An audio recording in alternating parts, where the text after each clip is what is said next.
L'homme cria de toutes ses forces et parvint enfin à arrêter le camion de pompiers. Les pompiers, pensant qu'il voulait simplement créer des problèmes, descendirent du véhicule, prêts à lui donner une leçon. Mais ils se heurtèrent de plein fouet à un mur invisible. Cette barrière transparente isolait complètement la petite ville du monde extérieur. En réalité, à l'instant même, la bourgade venait d'être frappée par une onde de pression d'une intensité inouïe. Et l'homme, Barbie, avait été témoin de toute la scène. Le ciel semblait avoir lâché une lame invisible qui trancha net un taureau en deux. L'homme tendit la main devant lui et, en la retirant, il laissa une empreinte sanglante. La maison voisine fut coupée en deux, elle aussi. Même un avion n'y échappa pas, il percuta la paroi et explosa.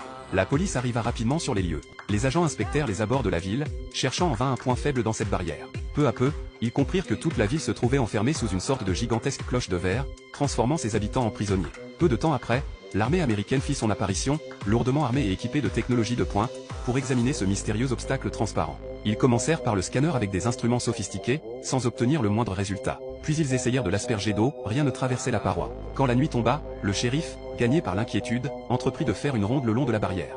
En la touchant prudemment du bout des doigts, son pacemaker explosa soudainement dans sa poitrine. Le shérif s'effondra au sol, terrassé par la douleur.